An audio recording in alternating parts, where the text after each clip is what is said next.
Hello students, English की literature की class में आपका वेलकम है।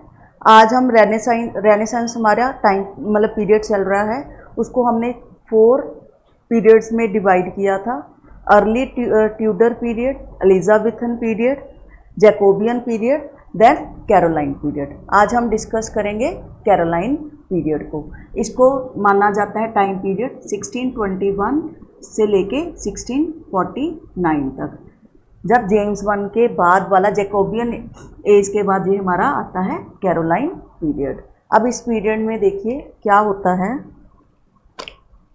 ये नेम्ड आफ्टर किसके नाम पर पड़ा? Charles one.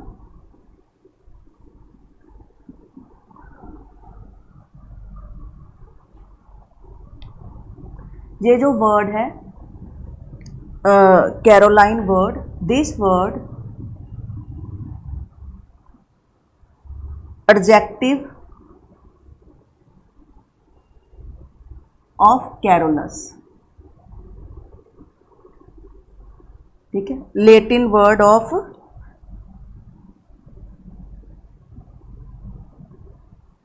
Charles.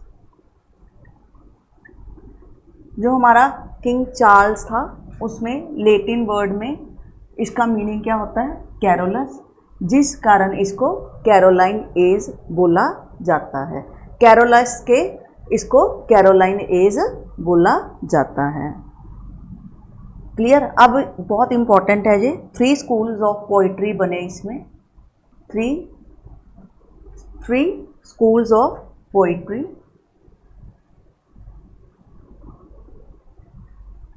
First is metaphysical,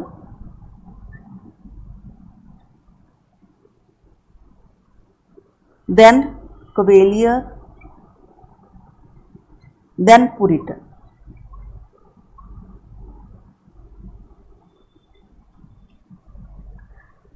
जो हमारी कैरोलाइन एज है, ये नेम इसका किसके नाम पर पड़ा? चार्ल्स वन के नाम पर। चार्ल्स वन का लैटिन वर्ड में मीनिंग होता है कैरोलस, और इसमें 3 स्कूल्स ऑफ पोइट्री आते हैं। First is metaphysical, then cavalier, then puritan. हम इनको अब एक एक करके डिटेल में डिस्कस करेंगे कि इसमें क्या होता है।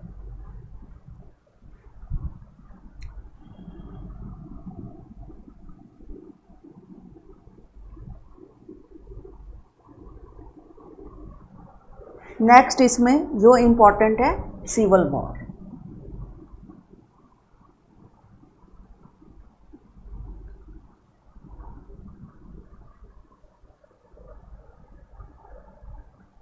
सिविल वॉर में हम 2 साइड्स ऑफ पीपल होती हैं, है ना। इसमें क्या था? 2 साइड्स ऑफ पीपल थी।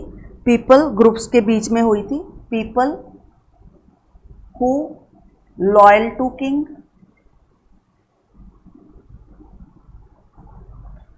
and people who oppose the king।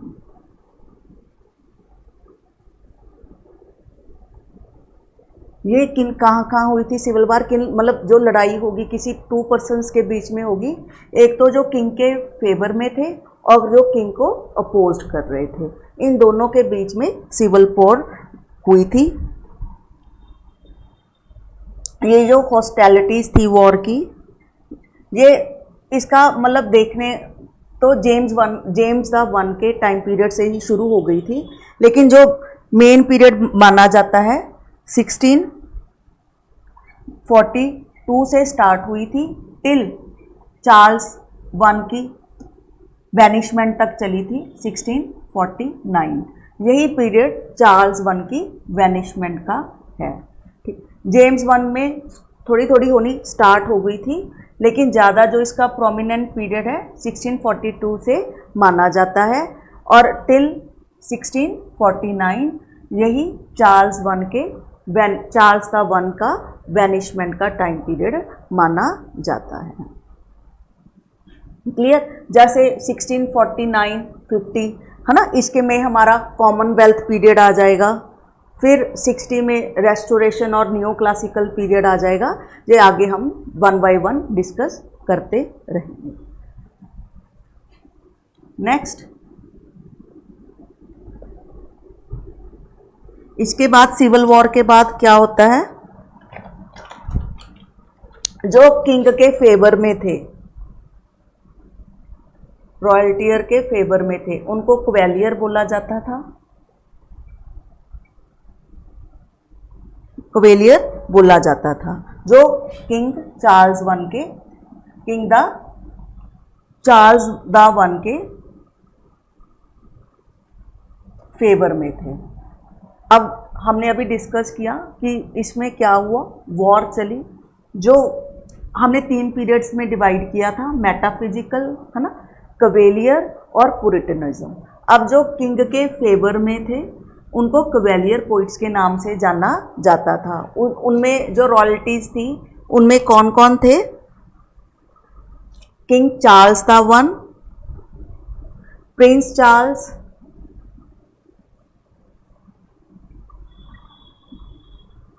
जो कि इनके फादर होते हैं, या किंग चार्ल्स द वन का बेटा होता है, और प्रिंस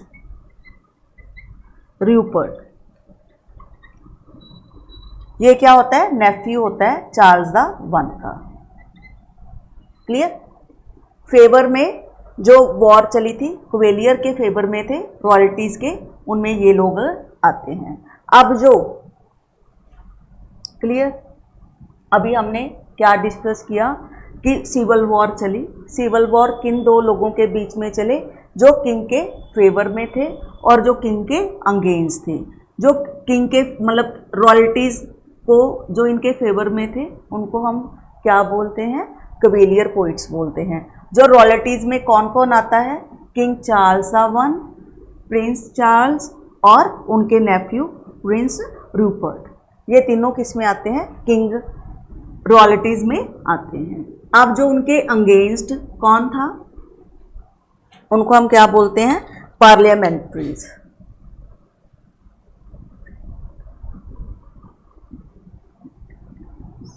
पार्लियामेंटेरियंस, ये इनको, इनमें कौन आते थे, पुरिटन्स। इनको, ये नाम याद रखना बहुत इंपॉर्टेंट है, इनको राउंड हेडेड भी बोला जाता था। पुरिटन्स को क्या बोला जाता था, राउंड हेडेड्स। इनके अगर मेन लीडर का नाम इसमें हम करें तो नाम आता है ओलिवर क्रॉमवेल।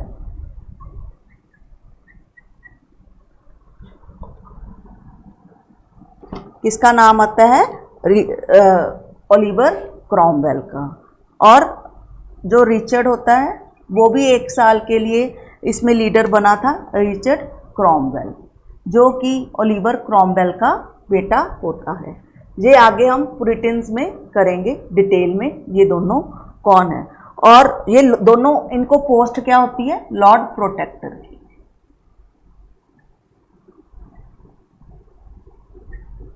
लॉर्ड प्रोटेक्टर की। ये क्या चाहते थे कि जो भी हमें फ्रीडम हो, जो भी हम कानून बना रहे हैं, जो भी हम धर्म अपना रहे हैं, वो हम अपने अकॉर्डिंग उसको हम कर सके। तो ये पुरिटन्स का मत था, जो पार्लियामेंटेरियंस थे, तो वो किंग के अगेंस्ट थे। और इसमें नाम आता है पोइट्स का, इलियट का, मिल्टन, हुकर, हैम्पटन। ठीक है। इनका अगर ऑब्जेक्टिव की बात करें, इनका ऑब्जेक्टिव क्या था, वही मैंने जो भी आपको बताया है, पर्सनल राइट और सिविल लिबर्टी। इसलिए वो रॉयल्टीज के अगेंस्ट उन्होंने पार्लियामेंटेरियंस आ गए, जिसमें कि पुरिटन्स आते थे। इनको राउंड हेडेड भी बोला जाता है। ये कोटेशन इंपॉर्टेंट है। राउंड हेडेड क्वेश्चन पूछ सकते हैं, राउंड हेडेड किनको बोला जाता है, किनको बोला जाता है, पुरिटन्स को बोला जाता है। तो इसमें नेम जो इनके लॉर्ड प्रोटेक्टर होते हैं, मेन नाम किसका आता है, ओलिवर क्रॉमवेल का, और 1 साल के लिए उनका बेटा भी बना था, only for 1 year, Richard Cromwell. और मेन इसमें जो आते हैं writer Eliot, Milton, Hooker, Hampton. ये आपने थोड़े से नाम ध्यान में रखने हैं। मिल्टन को हम आगे आने वाले वीडियो में बहुत डिटेल से पढ़ेंगे। क्लियर है? ये हमारे हो गए कवेलियर पोइट्स। आगे हम देखते हैं मेटाफिजिकल पोइट्स। मेटाफिजिकल में क्या होता है?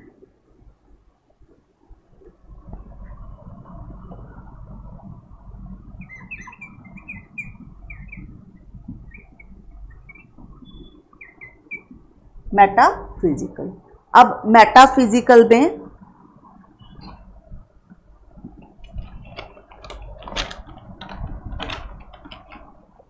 अगर हम बात करें तो मेटाफिजिकल में जो सबसे पहले इस टर्म को कॉइन किसने किया था?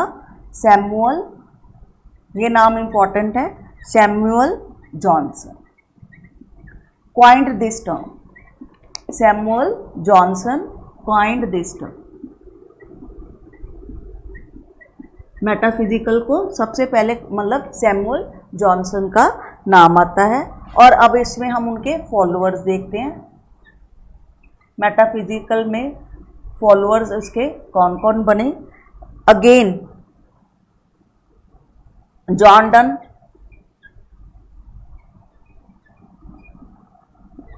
जिरॉज Herbert, Thomas Traherne, Abraham कॉयले,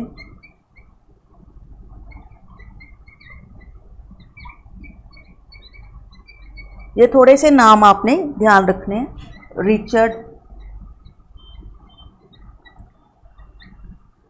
क्रैसो, Andrew, ये कुछ इंपॉर्टेंट नाम है जो मेटाफिजिकल में पोइट्स मेन आते हैं। John Donne, George Herbert, Thomas Prior, Abraham Cowley, Richard Crashaw और एंड्रयू, ये मेन नाम है जो मेटाफिजिकल पोइट्स के नाम मेन है। ये थोड़े से आप 2-3 बार रीड कर लेना, एग्ज़ाम में क्वेश्चन पूछ सकते हैं। वैसे कम चांसेस है लेकिन फिर भी पूछ सकते हैं। जिरॉज हर्बरी मेटाफिजिकल है, कवेलियर है, कौन सा पोइट है? ऐसा एक आधा क्वेश्चन आपके एग्जाम में समटाइम्स वो पूछ लेते हैं। अब हम देखते हैं इनका फोकस, जो ये पोइट्स हैं इनका फोकस किस पर था? मेटाफिजिक्स में फोकस किस पर था इनका?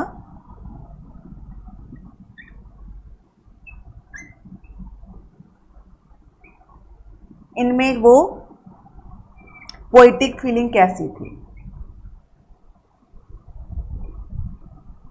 वो काफ़ी हार्श मीटर्स का यूज़ करते थे, whimsical image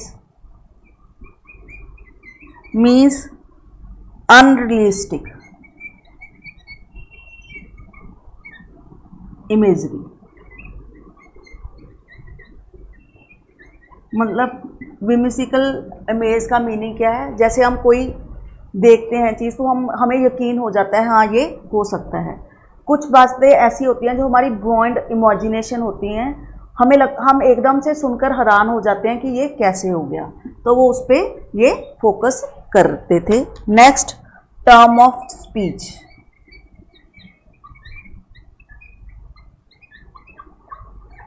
कॉन्सीट,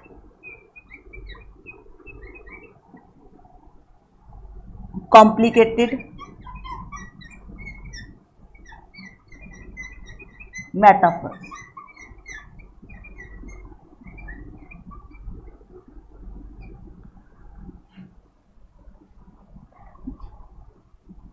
turn of speech से मीनिंग होता है हमारा कि जैसे हम अपनी फीलिंग्स को एक दूसरे से के साथ एक्सचेंज करते हैं, वो इसमें टर्न ऑफ स्पीच को करते थे।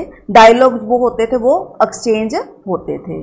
और जो कंसीट है, कंसीट को हम बोल सकते हैं, जैसे मेटाफर में हम क्या करते हैं, कंपेयर करते हैं अनलाइक चीज़ों को, मेटाफर हम डिस्कस कर चुके हैं। तो एकदम से मतलब जब दो चीज़ों को कंपेयर करते हैं तो एकदम से सुनने वालों को हैरानी हो जाती है कि ये चीज़ें अब मतलब एकदम से ही हम कोई बात सुनकर एकदम से ही सरप्राइज हो जाएं, तो उसको हम क्या बोलते हैं? कंसीट बोलते हैं।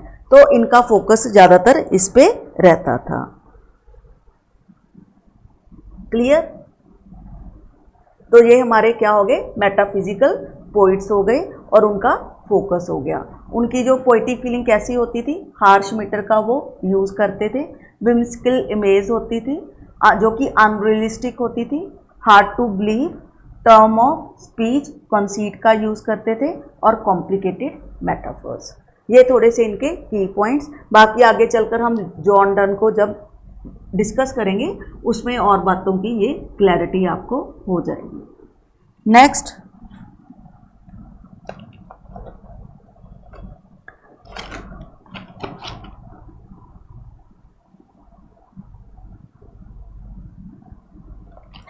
देखिए प्रोज। एक मिनट मैं थोड़ा सा मार्कर चेंज कर लूँ, लाइट हो गया है।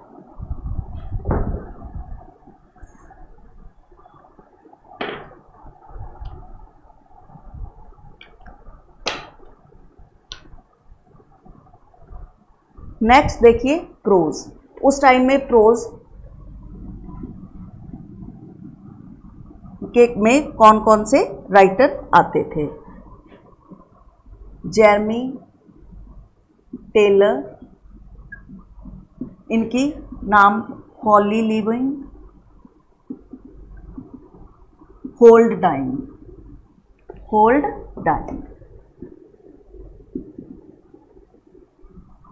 Jeremy Taylor, holy living, hold dying, ये उनकी बुक्स का नाम है।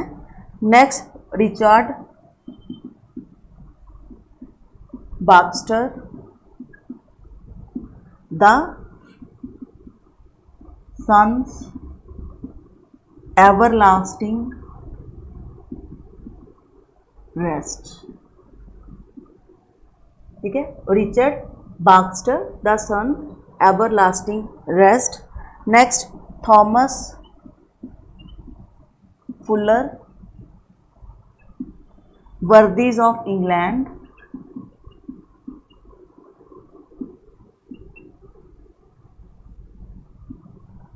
Next, sir Thomas Browne, vulgar error और अनबुरियल, और इसी का नाम है हाइड्रियोटॉपिया। समटाइम्स अनबुरियल आ जाता है, समटाइम हाइड्रोटॉफिया ये आ जाता है, और रेलिगोमेटिक। ये उस टाइम के प्रोज में जो राइटर्स आते थे, ये उनके नाम हैं। नेक्स्ट देखिए मिल्टन, उनकी Areopagitica. Next, on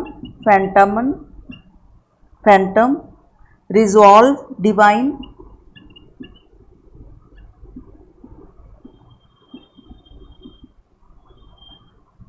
moral political. Abraham कॉले,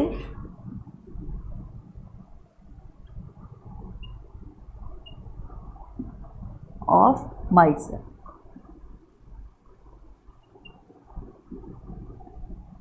ये उस टाइम के प्रोज आते हैं। कौन कौन से? जेरमी टेलर, उन्होंने बुक्स लिखी holy living and holy dying. Richard Baxter, the son everlasting rest. Thomas Fuller, worthies of England. Sir Thomas Browne, vulgar errors, urn burial, उसी का नाम है हाइड्रियोटॉपिया। नेक्स्ट, रेलिगो मेडिक्ट। मिल्टन की, ये मैं थोड़ा सा आपको डिफ्रेंशिएट कर देती हूँ, ये इनकी हैं, थॉमस ब्राउनी की। मिल्टन की एरो पडीशिका पैगिशिटिका, ऑन फैंटम की, resolve divine, moral political, Abraham कॉले की, ऑफ माई सेल्फ। ये थोड़ा सा आपने नाम 2-3 बार लाइट से रीड कर लेना। वैसे मतलब इनमें से कम चांस है एग्जाम में आपसे क्वेश्चन पूछे, लेकिन फिर भी समटाइम्स इसमें से आपको वो क्वेश्चन पूछ सकते हैं कि कौन से राइटर ने कौन सी बुक लिखी। तो ये थोड़ा सा अपने माइंड में ध्यान में रखना है। क्लियर। नेक्स्ट देखिए,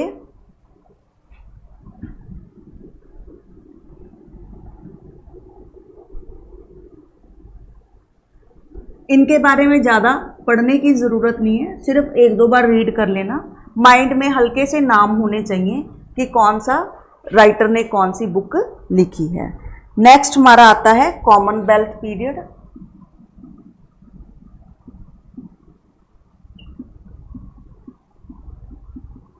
जिसको हम पुरिटन, इंटेरोगनम भी बोलते हैं। इसका टाइम पीरियड है चार्ल्स वन की डेथ के बाद till 1660।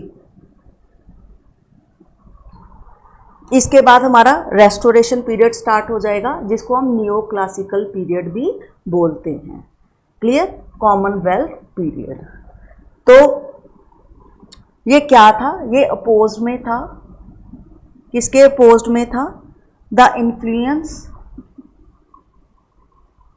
Of the Catholic church in the country.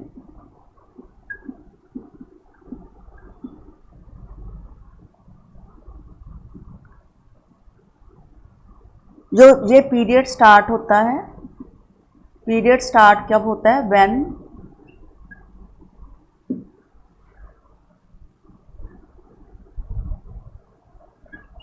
English second war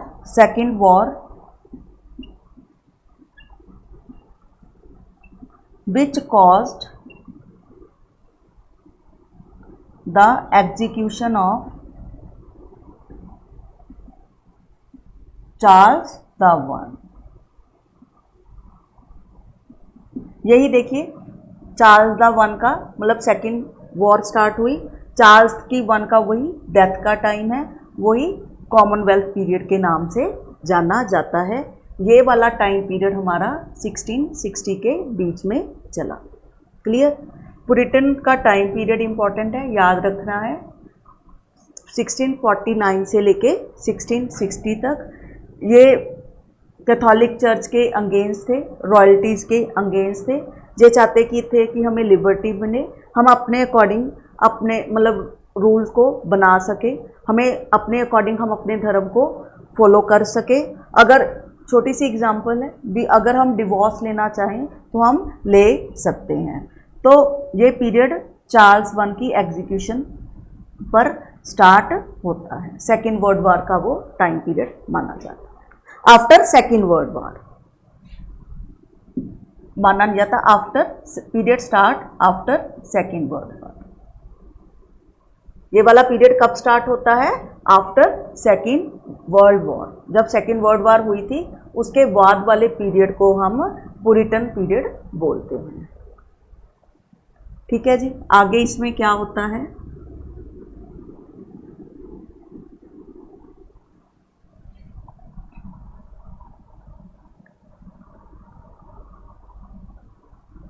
इस एज में क्या होता है, जो पार्लियामेंट है और एंड मिलिट्री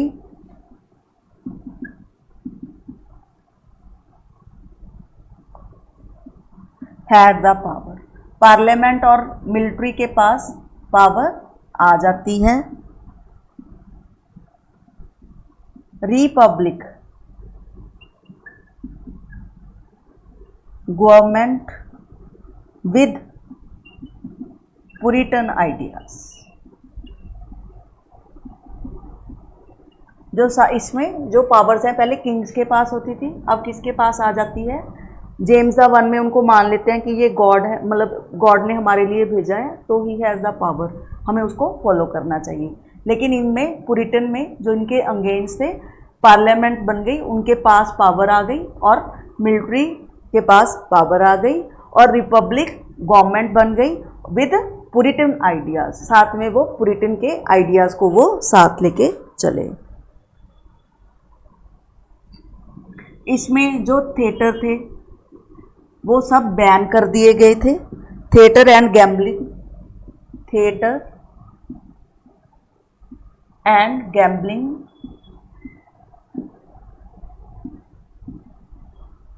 was banned।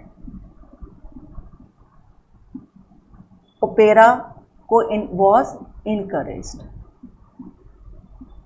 इस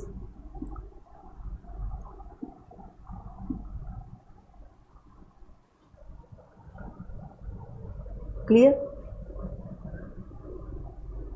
ओपेरा was encouraged, मतलब थिएटर जो और गैम्बलिंग थी इसको बैन कर दिया गया, ओपेरा को इनकरेज किया गया। और इसमें जो लीडर्स के नाम आते हैं वो आपको हम पहले भी कर चुके हैं, जो हमारे लॉर्ड प्रोटेक्टर।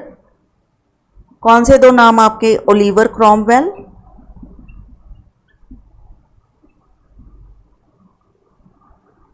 और सन होते हैं जो ओलिवर के, रिचर्ड क्रॉमवेल। ये लॉर्ड प्रोटेक्टर थे। इनका टाइम पीरियड था 1653 से लेके 58 तक, ये 58 से लेके 59 तक इनके बेटे। ओलिवर क्रॉमवेल का टाइम पीरियड माना जाता है 53 से लेके 58 तक और रिचर्ड क्रॉमवेल का 58 से लेके 59 तक, ये इनका टाइम पीरियड माना जाता है। ये हमारे हो गए जो इनमें लॉर्ड प्रोटेक्टर दो होते हैं पुरिटनिज्म में। इसके बाद हमारा रेस्टोरेशन पीरियड स्टार्ट होगा 60 से, जिसको कि हम नियो क्लासिकल एज भी कहते हैं। आई होप ये आपको क्लियर हो गया होगा। साथ ही साथ हम फेरी क्वीन को डिस्कस कर रहे हैं। इसके बाद हम जॉन मिल्टन, ड्राइडन, इन सब को वन वन कर डिस्कस आने वाले वीडियोस में आगे करेंगे। अगर आपको कोई इस वीडियो में डाउट हो या आप कोई क्वेश्चन पुट करना चाहते हो तो आप कमेंट बॉक्स में लिखकर भेज सकते हैं। Thank you very much.